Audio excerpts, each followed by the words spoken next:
아버지 하나님, 참으로 감사합니다. 저희의 가슴 뛰는 설레는 마음을 가지고 오늘 또 하나님께 예배자로 주의 전에 모여 예배함으로 영광 돌리게 하시니 감사드립니다. 오늘도 성령 하나님 말씀하여 주시고 저희가 하나님을 힘을 삼는 것, 하나님이 기뻐하는 것을 힘을 삼게 하여 주시고, 또한 저희가 하나님이 기뻐함이 하나님이 또한 즐거움이 되게 하여 주시옵소서. 예수 그리스도의 이름으로 기도하옵나이다. 아멘. 세상을 참으로 열정적으로 살아가는 사람들의 이야기가 우리 주변에 참 많이 들려집니다. 어떤 사람들은 운동하는 것으로, 어떤 사람은 자신의 사업으로, 또 어떤 사람은 공부하는 것으로, 또 어떠한 사람은 문학적이나 예능 계통에 아주 열정을 다하는 그런 모습을 볼 수 있죠. 그런 사람들은 우리 마음을 감동하게 합니다. 우린 지난 10일 오후에 한 기쁨의 소식을 들었습니다. 놀라운 소식이었죠. 그렇습니다. 노벨상 이야기입니다. 우리나라 처음으로 노벨 문학상을 받은 일이 있었죠. 그리고 아시아 지역에서는 여성으로 첫 번째 수상을 한 한강 씨의 그런 노벨 수상의 소식이었습니다. 이에 대해서는 여러분들이 너무나 많이 듣고 보고 그래서 잘 아실 것이기에 더 이상 말씀하지 않겠습니다. 대신에 그녀의 작품을 영어로 번역해서 영어권에서 읽히도록 한 번역가 덴버라 스미스 씨에 대한 이야기를 잠깐 좀 하려고 합니다. 그분은 영국에서 대학에서 영문학을 전공했습니다. 마치 우리나라 사람이 우리나라의 국문학, 문학에 대한 전공을 하듯이 영문학을 전공한 분이었습니다. 그런데 그분이 영문학을 전공한 다음에 여러 진로를 선택할 수 있을 터인데 번역가의 길을 선택했습니다. 번역가는 한 나라의 말을 다른 나라의 말로 책을 번역하는 일들을 하는 사람이 번역가죠. 그러니까 영국인이니까 영어를 한다면 영국인이 다른 나라 말을 배워서 영어를 그 나라 말로 혹은 다른 나라 말을 영어로 번역하는 일을 하게 되겠죠. 물론 이 여인은 다른 나라 말인 한국어를 영어로 번역하는 일을 한 거죠. 그러니까 많은 세계 여러 나라의 번역 작업 중에 한국을 선택했고, 한국 중에서도 한국 문학에 대해서 딱 마음을 정하고 이 번역가 일을 시작했다는 거 아니겠습니까? 그인이 2010년도에 한국어를 독학으로 배우기 시작했대요. 지금부터 약 15년 전이죠. 그때부터 독학으로 한국어를 배우게 된 겁니다.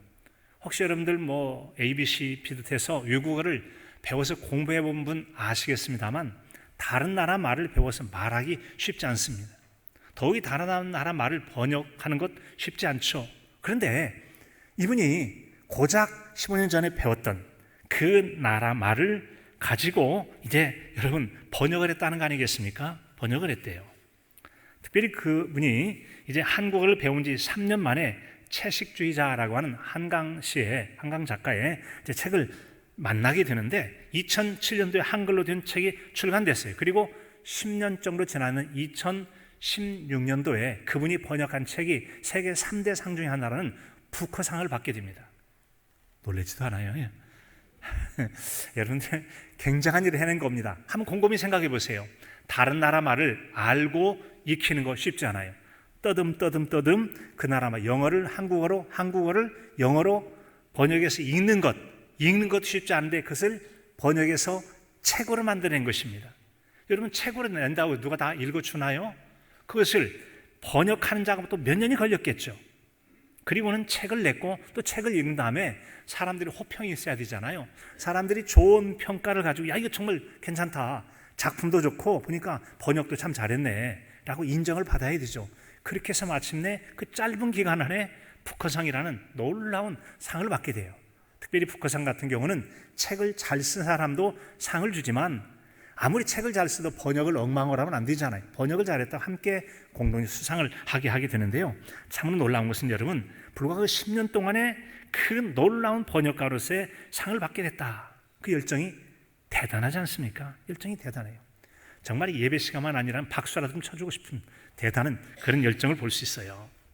사실 번역 작업이 굉장히 어렵다고 합니다. 번역이 어렵대요. 처음에는 무슨 말이야? 소주가 뭔 말이고 오빠가 뭔 말이고 누나가 뭔 말이고 또 동서가 무슨 말이야? 이거 다 사전 찾아가지고 하려니 얼마나 힘들었겠어요. 번역 작업의 힘듦에 대해서 똑같은 채식주의자를 가지고 스페인어로 번역한 한국인 번역가가 있는데 윤선미라고 하는 분이세요. 그분의 이 번역에 대한 고충을 설명을 이렇게 합니다. 순간적으로 읽다가 멈춰야 할 만큼 이거 다 때려치우고 싶단 말이지. 그럴 정도 힘들다는 거예요. 몇 배가 더 힘들대요.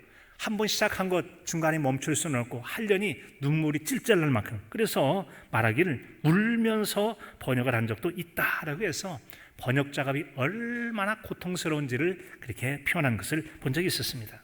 그런데 이분이 바로 아까 말씀드린 그 덴버라 스미스라고 하는 분이 이 한강 작가의 여러 책들을 이제 번역하게 된 거 아니겠습니까? 그리고는 마침내 그분이 번역한 책들이 읽혀지고 평가를 받아서 세계 최고의 권위의 노벨 문학상을 받게 된 겁니다. 와, 정말 대단한 일이에요. 좀 놀라우세요. 엄청난 일이에요. 엄청난 일입니다. 이거 정말 대단한 일이죠. 참으로 열정이 대단한 분이라고 할 수 있습니다. 그처럼 우리에게 감동을 주는 이런 열정적인 사람들이 있는데, 그는 또 감동을 주는 열정에 대한 말을 또 하는 사람도 있기도 하죠. 야니시라는 분이 있습니다. 야니시, 이탈리아 옆에 있는 그리스 출신인데 이분이 미국으로 건너간 미국의 작곡가, 노래를 만드는 분인데 그분은 피아노 연주자, 그래서 앞쪽에 있는 악기 같은 신디사이저 연주가로서 생을 살아간 이분이 열정에 대한 이런 말을 남긴 바가 있습니다. 당신에게 필요한 것은 열정이다. 만약 당신이 무언가에 대한 열정만 있다면 당신은 그 열정에 필요한 재능들을 스스로 만들어가게 될 것이다 라고 말했습니다. 한 분야에 대해서 열정을 쏟다 보면 열정을 통해서 새로운 세계를 열어가는 놀라운 결과를 볼 수 있다는 거죠. 한강 작가의 작품을 독학으로 익힌 한국어로 번역한 덴버라 스미스 씨의 열정이 바로 노벨 문학상을 번역한 작가로서, 그리고 노벨 문학상 수상자를 만들어낸 것 아니겠습니까? 그런 열정을 가지고 한 생애를 살다 간 한 사람의 이야기가 있습니다. 바로 오늘 말씀에 등장하는 이방인의 복음 전도자 바울 사도라는 분이죠. 그런 사람들은 우리를 놀라게 할 뿐만 아니라 우리의 식어있는 심장을 다시 뛰게 만드는 그런 역할을 하지 않습니까? 그를 통해서 고백된 말씀을 우리 함께 봅니다. 오늘 말씀 22절에 보면, 보라, 이제 나는 성령에 대하여 성령에 매여 예루살렘으로 가는데 거기서 무슨 일을 당하는지 알지 못하노라. 오직 성령이 각 성에서 내게 증언하여 결박과 환난이 나를 기다린다 하시나 내가 달려갈 길과 주 예수께 받은 사명 곧 하나님의 은혜의 복음을 증언한 일을 마치려면 나의 생명조차 조금도 귀한 것으로 여기지 아니하노라. 참으로 귀한 말씀이죠. 은혜로운 말씀이에요.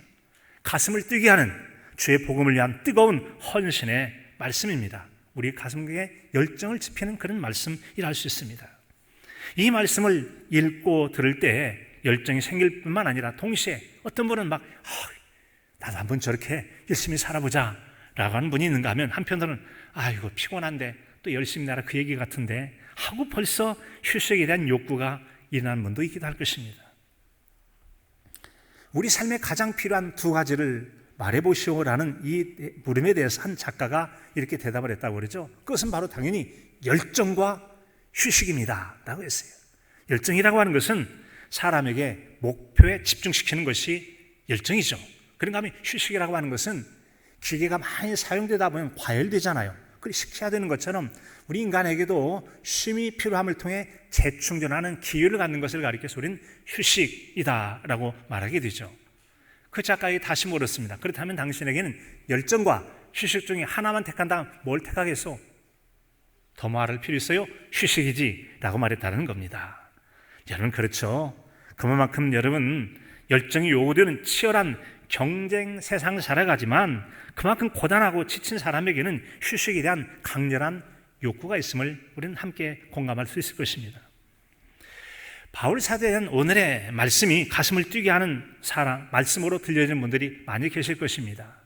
그러나 그와 동시에 그렇지 않아도 세상이 먹고 살기도 힘들고 이런저런 일로 힘든데 그런 사람의 어깨에 또 하나의 무거운 짐을 올려주는 것처럼 부담으로 다가오는 분도 있기도 할 것입니다. 기쁨으로 감당하기에는 너무나 바쁜 일상, 피곤한 몸, 세상 일에 소망을 둔 삶의 이 무거운 짐을 지고 살기 때문에 그런 일조차도 오히려 신앙적으로는 당연히 아멘이지만 실제로 내 삶에 적용하려니 상당히 무거운 짐으로 다가올 수도 있다는 점입니다. 그런 마음으로 오직 바라는 바가 있다면 아무것도 하지 않고 푹 좀 쉬었으면 좋겠다라고 하는 그런 마음 있는 분이 참으로 많이 있을 겁니다. 그래서 피곤하고 지친 분들이 푹 쉬는 것, 그런 선택을 참으로 많이 하죠. 또 그렇게 쉬는 것이 실제 몸과 마음의 회복을 하는데 적잖이 큰 도움이 되게 해요. 그래서 많은 그런 방법을 택하는 게 사실 아닙니까? 하지만 그렇게 쉰다고 하는 방식이 전부라거나 최상이라고 볼 수는 없다는 점이죠. 왜인가 하면 그런 상황 속에서도 불구하고 다른 방식으로 피곤하고 지친 몸을 해소하는 방법이 있기 때문에 그렇습니다. 우리 예수님께서 제시하신 방법이 그거 아니겠습니까? 마태복음 11장 28절에 보면 예수님은 이렇게 우리를 초청하십니다. 수고하고 무거운 짐진 자들아 다 내게로 오라.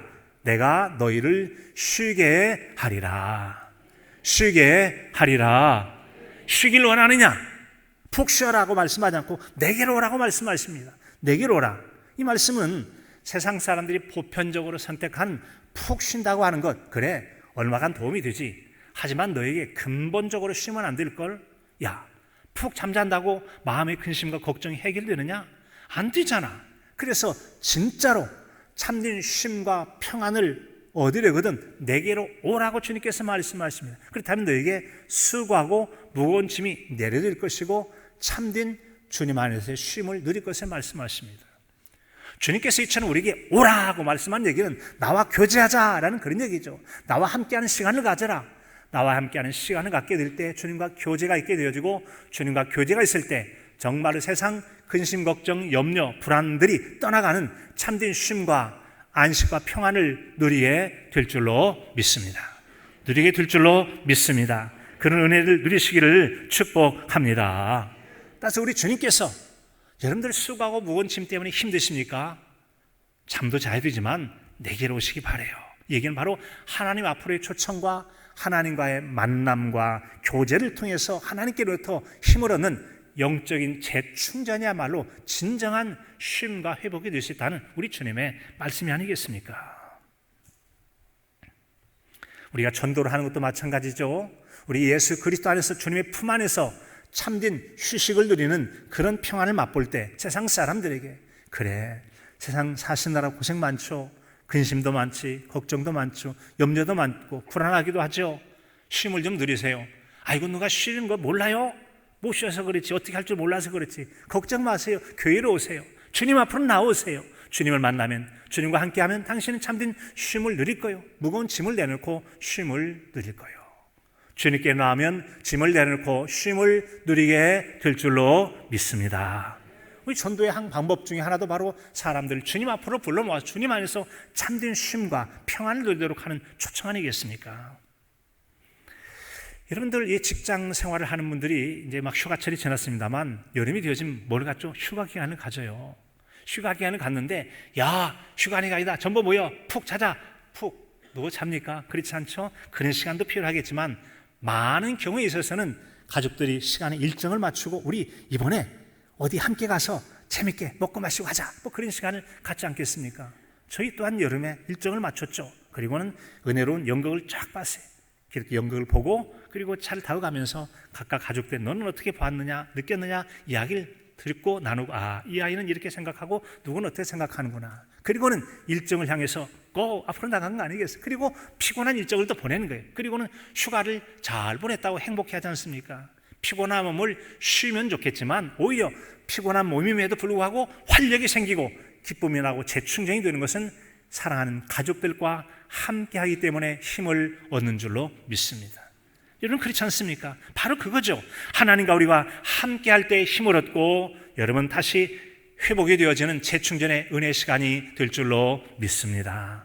한 주간 고생한 여러분들이 지금 푹 주무시면 얼마나 좋겠어요. 그럼에도 불구하고 이처럼 다시 주일 오전에 주일전에 모여서 예배함으로 하나님과의 교제, 만남과 교제, 하나님을 통해 여러분 하나님 기뻐하는 것이 우리에게 영적인 힘과 삶의 활기와 능력이 되는 줄로 믿습니다. 이렇게 기뻐할 때 하나님도 기뻐하실 거예요. 그래서 우리가 예배를 기쁘게 드리고 예배에 성공하게 될 때 하나님도 기뻐하시는 그런 마음을 얻게 될 거라는 말씀이죠.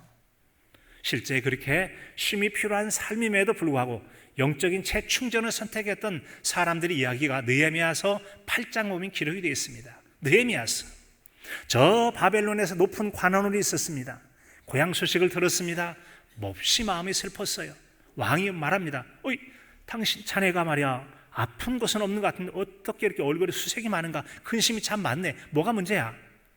잠깐 묵상하고 기도한 다음에, 왕이시여, 혹시 저희가 가능하시다면 저 내 고국 땅에 나를 좀 보내줄 수 있겠습니까? 무슨 일인데? 여차에 차여서 나라가 다 망해버렸습니다. 성전도 불타고 성벽도 무너지고 성문도 다 불타버렸습니다. 도둑대 같은 사람 농사지면 싹 뺏어갑니다. 그래서 나라를 좀 다시 회복을 해야 되겠습니다. 아, 그래, 어렸다면 내가 자네를 사랑하니까 가라고 해서 총독으로 보냄을 받지 않습니까? 마침내 56일 동안의 성벽 쌓기를 해서 성벽을 마치게 되어집니다. 얼마나 기뻤겠어요. 기쁘긴 하지만 몸이 많이 피곤했을 겁니다. 여러분, 뭐 가벼운 나무 조각이나 솜 가지고 만드는 게 아니죠. 무거운 돌을 가져다가 든든한 성벽을 쌓아야 돼요. 그것도 평지도 아닌 언덕백에다가 끌어올려서 쌓아야 되니 얼마나 힘들었겠어요. 그저 만사를 제껴놓고 한숨 푹 자고 쉬기를 원했을 것입니다. 그런데 그들이 놀라운 길을 선택했다는 것입니다. 백성들이 바로 그 당시에 그들의 신앙적 지도자 중에 하나인 에스라 선자를 향해서 요청을 하죠. 우리에게 하나님 말씀을 들려주시라고 하는 영적 회복을 위한 하나님 말씀을 들려달라고.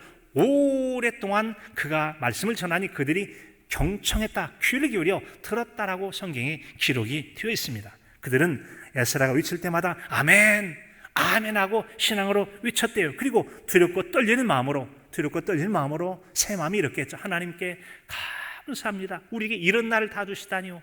그렇게 수십 년 동안 나라가 망해버렸고, 그리고 다 이런 포로로 끌려가고 이제 남아있는 사람들이 비참한 삶을 살아가는 이렇게 든든한 성벽을 쌓고 이런 귀한 하나님 말씀 들으니 얼마나 감사한지 그들이 경배하며 찬양했다고 그랬습니다. 그러면 동시에 그들이 회개했다고 말합니다. 하나님, 바로 우리 조상들이 이렇게 고마우신 하나님에 대해서 모르고 온갖 죄를 짓다가 나라가 망해버렸어요. 포로로 끌려간 지 수십 년이 됐습니다. 그리고 성벽과 하나님께 예배드렸던 성전도 무너지고 다 불타버렸어요. 성벽도 무너지고 성문도 무너지고, 그러니 토적대들이 와서 추수때가 되면 싹 뺏어가니 얼마나 비참하고 초라한 삶을 살았습니다. 그런데 마침내 이제 제대로 살만한 때가 되었다니 얼마나 감사하면서 죄송스러워서 선조들이 지은 죄까지 간절히 그들이 회개했다고 성경이 기록되어 있습니다. 그때 에스라 선자가 외치죠. 하나님을 기뻐하는 것이 택한 백성에게 힘입니다 라고 외치는 거예요. 하나님을 기뻐하는 것이 참된 힘이라고 말씀하는 겁니다. 그러면서 당시에 세 부류의 지도층이 있었는데 바로 이제 느헤미야라고 하는 총독의 자가 있었고 학사 겸 제사장이었던 에스라 선지자가 있었습니다. 그리고 레위 사람들이라고 하는 세 부류의 사람들이 백성을 향해서 이런저런 말을 들려주죠. 그 중에 하나 8장 10절은 느헤미야가 살진 것을 먹고 단 것을 마시되 이제 없는 사람이 나눠주어라. 오늘은 성인이 근심하지 말고 여호와를 인하여 기뻐하는 것이 너희의 힘이니라. 하나님으로 말미암아 기뻐하는 것이 저와 여러분의 힘이 됩니다. 하나님 기뻐하는 것이 힘이 되는 은혜가 있기를 진심으로 축복합니다. 교회 나와서 하나님께 힘을 얻지 못하면 세상에 무슨 기쁨이 있어요? 그래서 우리가 하나님을 말미암아 힘이 되는 것, 기뻐하는 것, 이것이야말로 우리에게 영적인 힘이 된다라고 하는 거죠. 레위 사람들도 말씀하죠. 모든 백성과 가서 먹고 마시고 나눠주고 크게 즐거워하라 했더니 모든 즐거운 말씀들을 깨달았더라. 읽어준 말씀들을 깨닫고 함께 말씀 안에서 영적 재충전과 육신적인 회복이 일어났다는 이야기를 함께 들려주고 있는 것입니다. 이처럼 백성들이 육체적 쉼이 필요했습니다. 하지만 그들에게는 그것 육체적 쉼 못지않게 바로 영적인 회복과 재충전이 필요한 걸 알았기에 총독 느헤미야와 제사장 겸 학사 에스라가 백성을 가르쳤고, 또한 느헤미야가 피곤한 백성들에게 외칩니다. 백성들도 기꺼이 그렇게 해주시오 라고 요청을 해서 놀라운 하나님과의 만남, 교제하는 시간을 통하여 영적인 재충전이 되어질 때 그들이 생기가 돋아나고 진정으로 하나님을 힘삼는 것이 진정한 행복자라고 마친 거 아니겠습니까? 지도층의 열정들과 사모하는 열심으로 참여했던 백성들이 만드는 합력해서 이룬 복된 놀라운 변화의 결과가 아니고 무엇이겠습니까? 합력해서 선을 이루게 될 줄로 믿습니다. 하나님 말씀이 있다면 백성들, 성도들도 거기에 영적인 반응을 할 때 하나님의 생명의 역사와 놀라운 변화가 일어난다는 점이죠. TMS라고 하는 그런 회사가 있는데 창립자 블레이크 마이코스키라고 하는 분이 있습니다. 이분이 미국인인데 어느 해인가 이 아르헨티나라고 하는 미국 아래 저 남미 쪽에 여행을 하게 되는데 어라, 세상에 사람들이 신발을 안 입고 살다니 어떻게 이런 일이야? 미국인의 눈에 보기에 잘 이해가 안 됐겠죠. 저희도 처음 캄보디아 선교를 갔을 때 대다수의 아이들이 신발을 신지 않았습니다. 신발 신어도 슬리퍼 신는 떼꼬장머리 새까맣게 쪄가지고 그런 여러분 신발을 가지고 예배당에 모여있는 걸 봤어요. 그런데 이 여러분 브레이크 마이코스키라는 사람이 이거 뭔가 좀 이들에게 도움을 줘야 되겠다 생각하고 회사를 만든 거죠. 신발 공장을 만든. 그리고 독특한 비즈니스라고 하는 사업 방법을 선택하게 되어집니다. 그 중에 하나가 원포원이라고 하는 거예요. 하나를 사면 하나를 돕겠다. 무슨 말씀인가 하면 상식선에서 신발을 잘 만들어 팔 때 정상가 가격을 받습니다. 그런데 이분들이 누군가 자기 회사에 신발 하나 사주면 동시에 저 신발을 신지 못하는 아르헨티나의 아이들에게 신발 한 컬레씩 선물하는 거예요. 사주면 선물하고 사주면 선물하고 그렇게 해서 여러분 구매할 때마다 기부를 하는 일들을 하게 되는데 사람들이 당신이 만약에 신발 하나를 구입한다면 저기 신발 신지 못한 아이에게 신발을 선물할 것입니다. 그러면 신발값이나 싸게 해주시지. 아니요, 이건 정상가를 받았으니까 이대로 받아야 됩니다. 대신 당신은 정상가의 값으로 구매를 하지만 당신이 구매해 준 것을 향해서 저 아이들의 신발을 선물할 거예요. 그러면 나는 똑같이 신발 하나 사고 내가 누군가의 신발 한 컬레 신겨준단 말이죠. 그런 말이요. 그래서 수백만의 사람들이 그 신발을 사게 돼서 성공적인 사업이 됐고 놀라운 여러분 이렇게 사람을 도왔다라고 하는 자신의 열정이 빚어낸 놀라운 결과를 갖게 됩니다. 그런 자신의 경험을 바탕으로 해서 이런 말을 남겼다고 그래요. 당신의 삶을 열정으로 채울 수 있다면 당신은 당신의 열정을 당신의 이야기로 변화시킬 수 있을 것입니다. 열정 가지고 산다면 당신의 나름대로의 당신의 이야기를 만들어낼 것이요.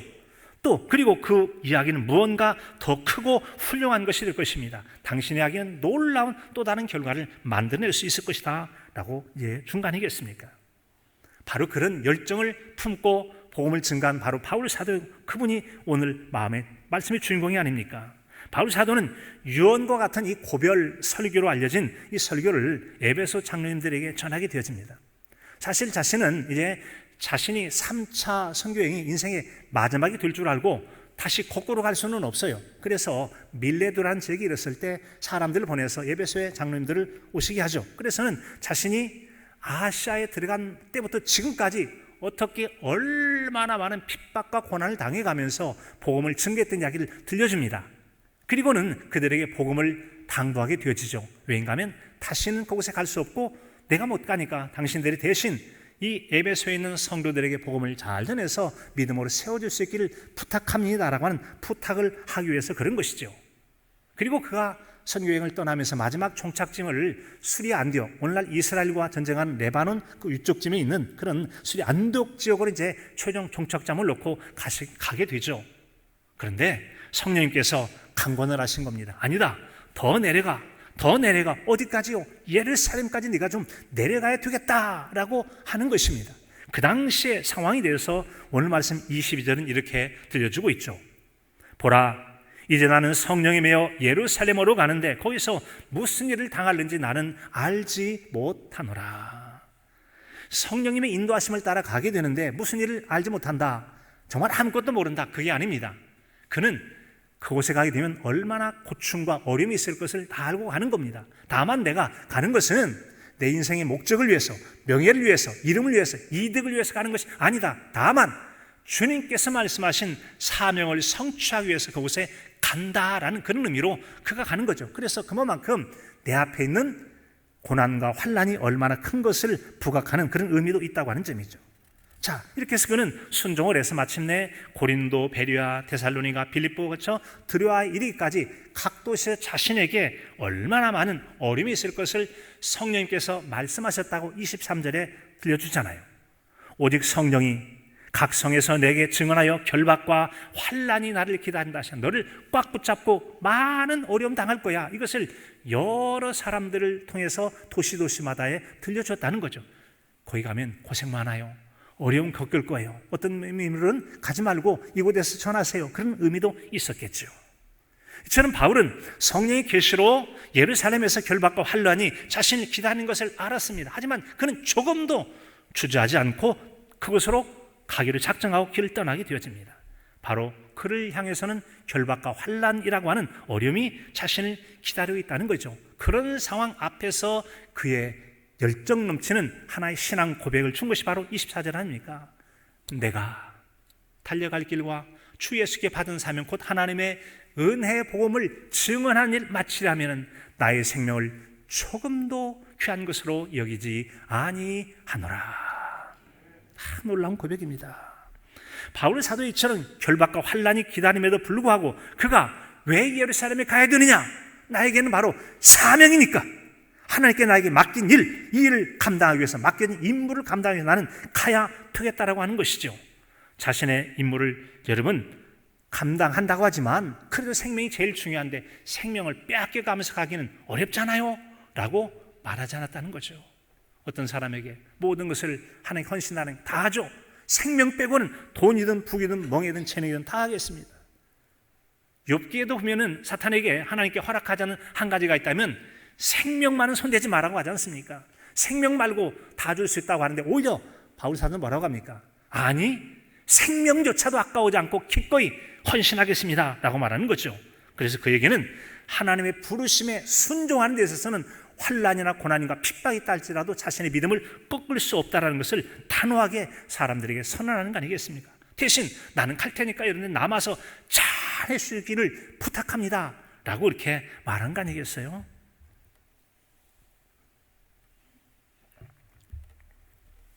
다시 바울 사도의 말씀을 듣고 돌아갈 에베소라는 지역은 로마가 통치하는 아시아에 있는 국가들 중에 가장 큰 식민지 도시였다고 합니다.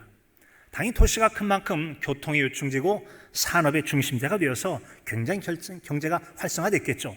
뿐만 아니라 당시에 세계 7대 불가사의라고 여기는 아데미 신전, 아데미요 장경은 이따 나오지 않습니까? 우상 숭배하는 신전이 있게 되어져요.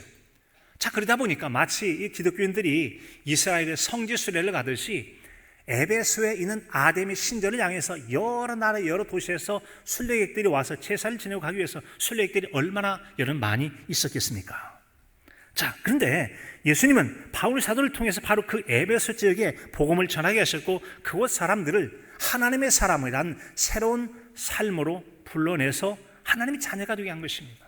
하나님의 자녀가 되게 했어요. 하지만 여러분, 우상 숭배와 향락으로 가득한 타락한 도시에서 이전과 다른 하나님의 자녀로 살아간다는 결코 쉽지가 않습니다. 오늘 우리가 이 땅에서 예수님 믿는 신앙의 예배당에서는 예배자지만 세상 나가면 또 이 구별되어 산다는 게 쉽지 않기 때문에 그냥 슬그머니 신자인지 아닌지 모르게 사는 경우가 많잖아요. 철저하게 신앙인답게 하나님의 자녀로 살아간다는 것은 엄청난 여러분 시련이 있죠. 도전, 비난과 비웃음, 숱한 죄의 유혹들이 있을 수 있다는 점이죠.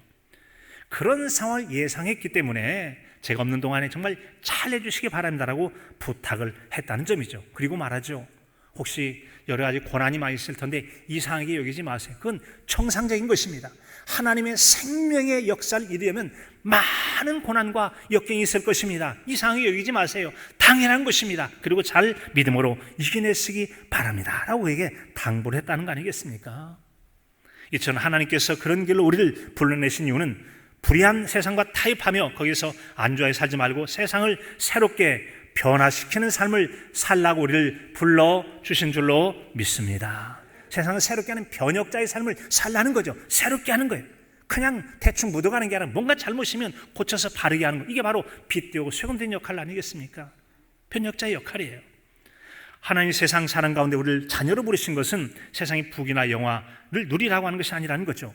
빛을 잃은 세상에, 공의를 잃은 세상에 꿈과 소망을 잃어가는 세상, 그런 사람들에게 생명의 길을, 믿음의 길을, 소망의 길을, 사랑의 길을 살 수 있도록 그런 일을 감당하는 사명자의 길을 걷도록 우리를 하나님께서 하나님의 자녀로 우리를 불러주신 줄로 믿습니다. 한번 같이 해보실까요? 나는 세상 속에서 사명을 갖고 사는 사명자입니다. 세상을 새롭게 변화시키는 변혁자, 사명자의 삶을 우리는 보냄받은 거죠. 그래서 우리는 모이면 모닥불처럼 불타게 떠오르는 뜨거운 믿음 생활뿐만 아니라 흩어지게 되어지면 호켄다이크에 흩어지는 교회처럼 세상 속의 들불처럼 각 지역에 믿음의 불길을 일으켜야 돼요. 이것이 바로 우리가 세상 속의 변혁자로 살아간 성도의 삶이라는 거 아니겠습니까? 바울 사도가 존귀한 삶을 살 수 있었던 영적인 비결은 그가 세상의 성공이나 이름을 떨쳤기 때문이 아니죠. 오직 주님께 받은 사명 외면하지 않고 피하지 않고 기꺼이 주님의 사명을 믿음으로 순종했기 때문이라고 하는 것입니다. 그것이 바로 우리에게 존귀한 삶을 살게 만드는 거죠.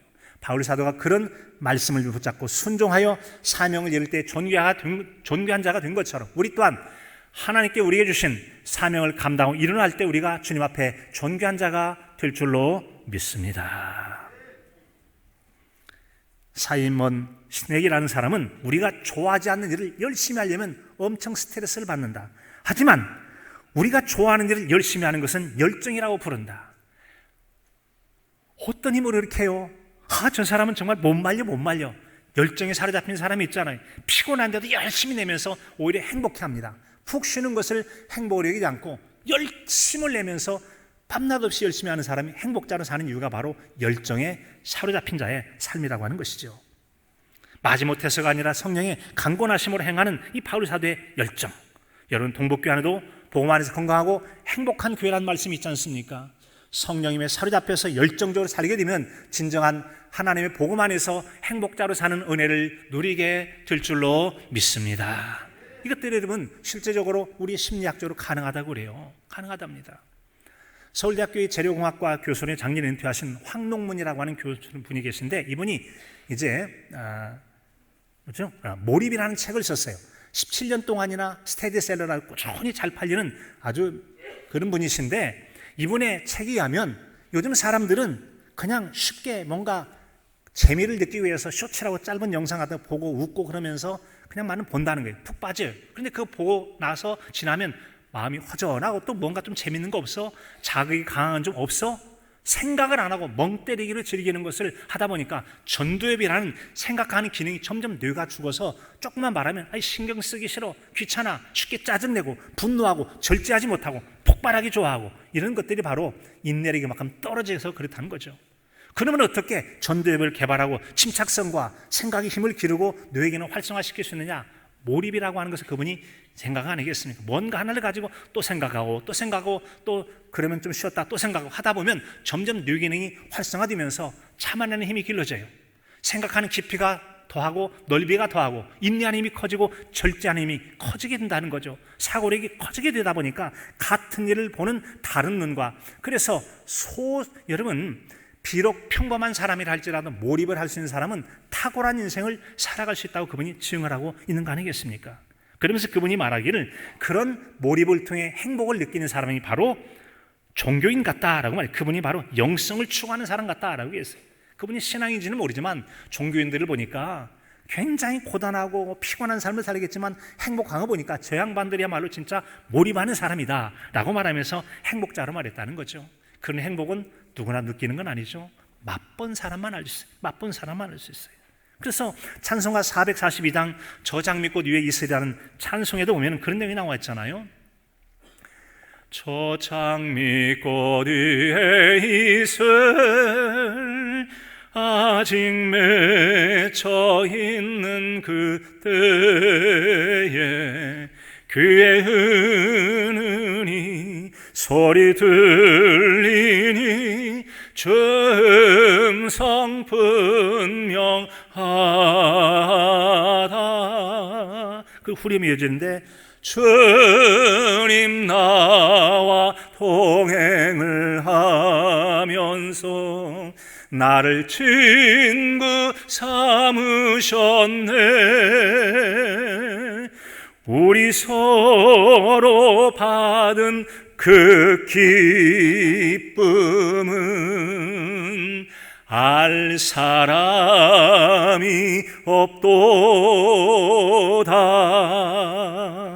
아멘입니다. 몰입을 해서 하나님과 함께 할 때 하나님께로 말미암는 이 기쁨, 행복감은 누구도 알 수 없다는 거죠. 나눠줄 수도 없어요. 이해가 되지 않아요. 사랑하는 성도 여러분, 하나님께 몰입함을 통해 주시는 하나님의 말할 수 있는 기쁨으로 진정한 복음 안에 행복자로 사는 은혜가 있기를 진심으로 소망합니다. 바울 사도는 복음을 증언한 일에서 목숨을 걸었다고 그랬어요. 거기에 행복감을 느꼈대요.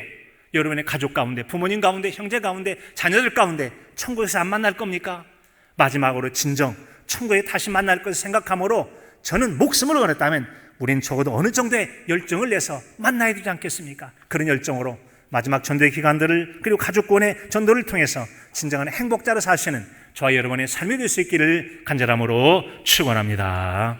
하나님 아버지, 바울 사도의 복음 전도를 위한 성령에 사로잡힌 그 열정을 저에게도 사모하는 마음으로 기도하게 하시고 주님과 더불어 은혜에 사로잡힌 행복자, 전도자로 살게 하여 주시옵소서. 예수 그리스도 이름으로 기도하옵나이다. 아멘.